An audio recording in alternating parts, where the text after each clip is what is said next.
NEET UG 2024 परीक्षा को लेकर उठे बवाल के बीच कांग्रेस अध्यक्ष मल्लिकार्जुन खड़गे ने केंद्र सरकार को घेरा है। उन्होंने सुप्रीम कोर्ट की निगरानी में एक निष्पक्ष जांच की मांग की है। इससे पहले कांग्रेस सांसद गौरव गोगोई ने भी नीट परीक्षा में कथित धांधली का मुद्दा संसद में उठाने की बात कही थी।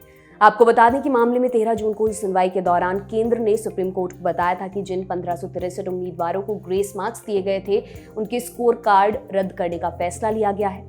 सब कुछ विस्तार से बताते हैं।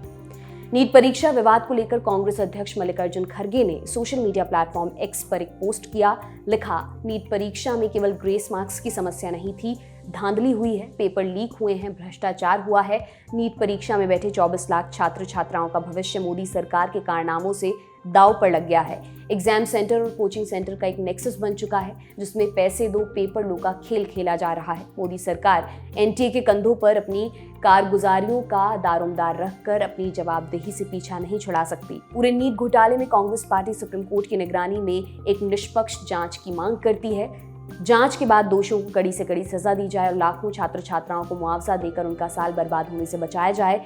पिछले 10 वर्षों में मोदी सरकार ने पेपर लीक और धांधली से करोड़ों युवाओं का भविष्य बर्बाद किया है। इसके अलावा असम के जोरहाट से कांग्रेस सांसद गौरव गोगोई ने भी नीट परीक्षा में कथित धांधली के मुद्दे को लेकर एक प्रेस कॉन्फ्रेंस करते हुए कहा, कांग्रेस पार्टी का मानना है कि नीट परीक्षा की जांच की मांग को लेकर बीजेपी सरकार का रवैया गैर जिम्मेदाराना और असंवेदनशील है। 24 लाख छात्रों को प्रभावित करने वाले इस घोटाले की हम सुप्रीम कोर्ट की निगरानी में जांच की मांग करते हैं। आम परिवारों को अलग अलग कोचिंग सेंटर्स और परीक्षा केंद्रों द्वारा किए गए वादों की वजह से 30 लाख के करीब की राशि चुकाने के लिए मजबूर होना पड़ा है। उन्होंने आगे कहा, कोई भी जांच निष्पक्ष और व्यापक नहीं हो सकती अगर उसे खुद एनटीए करे। नीट घोटाले पर ध्यान देने के बजाय प्रधानमंत्री मोदी शपथ समारोह में भाग लेने और विदेश यात्राओं में व्यस्त हैं। इंडिया गठबंधन इन छात्रों के मुद्दे को उठाएगा क्योंकि हमारी जिम्मेदारी है। अब इंडिया गठबंधन के पास सरकार को घुटनों पर लाने और छात्रों के प्रति जवाबदेह बनाने के लिए पर्याप्त ताकत है। गौरव गोगोई ने नीट यूजी परीक्षा का रिजल्ट 4 जून को घोषित करने पर भी सवाल उठाया। कहा, ये एक रहस्य है कि नीट रिजल्ट 4 जून को क्यों घोषित किए गए। इससे केवल ये संकेत मिलता है कि उन्हें पता था कि एक तूफान आने वाला है और वे 4 जून को, जब पूरा देश चुनाव परिणामों के बारे में बात कर रहा था, नीट रिजल्ट घोषित कर किसी भी तरह की चर्चा से बचना चाहते थे। उधर शिक्षा मंत्री धर्मेंद्र प्रधान ने इस मसले पर टिप्पणी करते हुए कहा था, कोई भ्रष्टाचार नहीं हुआ है। नीट परीक्षा के संबंध में 24 लाख छात्र परीक्षा में शामिल होते हैं। 13 जून को सुप्रीम कोर्ट में सुनवाई चल रही है और ये मुद्दा लगभग 1500 छात्रों से संबंधित है।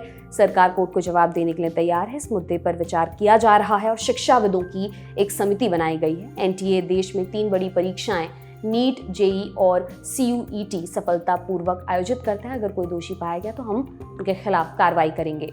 इससे पहले गुरुवार 13 जून को नीट मामले में सुनवाई हुई। केंद्र ने सुप्रीम कोर्ट को बताया कि जिन 1563 उम्मीदवारों को ग्रेस मार्क्स दिए गए थे, उनके स्कोर कार्ड रद्द करने का फैसला लिया गया है। इन छात्रों को 2 ऑप्शंस दिए गए हैं, या तो वो अपने ग्रेस मार्क्स छोड़ दें और तब अपनी रैंक देखें, या फिर रीटेस्ट दें और जो नतीजा आएगा उसे स्वीकार लें। रीटेस्ट 23 जून को करवाने की जानकारी और नतीजे 30 जून को आएंगे। आपको बता दें कि सुप्रीम कोर्ट में 3 याचिकाएं दायर की गई हैं।